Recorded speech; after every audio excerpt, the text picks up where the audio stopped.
కాకినాడ నగరంలో ప్రజల సమస్యలను నేరుగా తెలుసుకుని తక్షణ పరిష్కారాలు చేపట్టేందుకు డివిజన్ స్థాయి పర్యటనలు ఎంతగానో ఉపయోగపడతాయని కాకినాడ నగరపాలక సంస్థ ఇన్ఛార్జ్ కమిషనర్ ఎన్వీవి సత్యనారాయణ తెలిపారు. మంగళవారం ఉదయం నగరంలోని 14-15 డివిజన్ల పరిధిలోని ఏటిమోగ ప్రాంతంలో ఆయన విస్తృతంగా పర్యటించారు. ఈ సందర్భంగా పారిశుద్ధ నిర్వహణ పనులను పరిశీలించడంతో పాటు స్థానికుల నుంచి సమస్యలను అడిగి తెలుసుకున్నారు. పలుచోట్ల డ్రైనేజీలు సరిగ్గా పనిచేయడం లేదని, వీధి లైట్లు వెలగడం లేదని ప్రజలు కమిషనర్ దృష్టికి తీసుకుని వచ్చారు. దీనిపై స్పందించిన ఇన్ఛార్జ్ కమిషనర్ సంబంధిత ఇంజనీరింగ్ అధికారులకు తక్షణమే చర్యలు తీసుకోవాలని ఆదేశించారు. అలాగే ఆ ప్రాంతంలోని త్రాగునీటి నాణ్యతను స్వయంగా పరిశీలించి ప్రజలకు త్రాగునీటి భద్రతపై అవగాహన కల్పించారు. అనంతరం ఏటిమోగలో అసంపూర్తిగా నిలిచిపోయిన ఫికల్ స్లడ్జ్ ట్రీట్మెంట్ ప్లాంట్ను కమిషనర్ సందర్శించారు. ఈ సందర్భంగా ఆయన మాట్లాడుతూ డివిజన్ పర్యటనల ద్వారా ప్రజల సమస్యలు నేరుగా తెలుసుకుని వేగంగా పరిష్కరించేందుకు అవకాశం ఉంటుందని అన్నారు. ఏటిమోగ ప్రాంతంలో ప్రజల సమస్యలను ప్రత్యక్షంగా తెలుసుకోవడం జరిగిందని, పారిశుద్ధ నిర్వహణ పనులను కూడా సమీక్షించామని తెలిపారు. అసంపూర్తిగా ఉన్న ఫికల్ స్లడ్జ్ ట్రీట్మెంట్ ప్లాంట్ విషయాన్ని స్థానిక ఎమ్మెల్యే దృష్టికి తీసుకుని వెళ్లి దాన్ని పూర్తి కోసం అవసరమైన చర్యలు చేపడతామని పేర్కొన్నారు.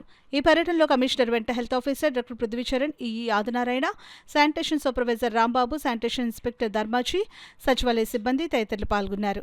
సెంటర్‌లో గతంలో ఏదైతే మనకి స్లడ్జ్ వాటర్ ఉంటుందో, ఆ స్లడ్జ్ వాటర్‌ని తీసుకొచ్చి ఇక్కడికి మనం డంప్ చేస్తే, ఈ డంప్ చేసిన వాటర్ అంతా కూడా మళ్ళా అది ప్యూరిఫైడ్ వాటర్‌గా మారి, అది మనకి సముద్రంలో కలిసిపోతుంది మంచి వాటర్‌గా. అది ఇప్పుడు కూడా దాన్ని ఒకసారి మన శాసనసభ్యుల వారి దృష్టిలో కొద్దిగా వెహికల్స్‌కి రావడానికి కొంతమంది లోకల్‌గా ఇబ్బంది ఎదుర్కొంటున్నారని చెప్పారు. స్థానిక శాసనసభ్యుల గారితో కూడా మాట్లాడి ఆహ్, ఈ విషయాన్ని కూడా రిజాల్వ్ చేయడం విషయంగా మనం పరిశీలిస్తున్నాం.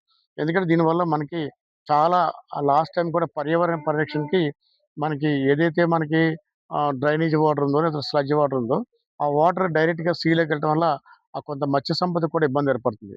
అట్లా కాకుండా ఏదైతే స్లడ్జ్ వాటర్ ఉందో ఇక్కడికొచ్చి దాన్ని ఫిల్టరైజింగ్ చేసి ఆ స్లడ్జ్ వాటర్‌ని మంచి వాటర్‌గా మార్చి తద్వారాగా మనకి సముద్రంలోకి గాని, ఆ కెనాల్‌లోకి గాని వదలటం వల్ల చాలా పొల్యూషన్ మనకు తగ్గుతుంది.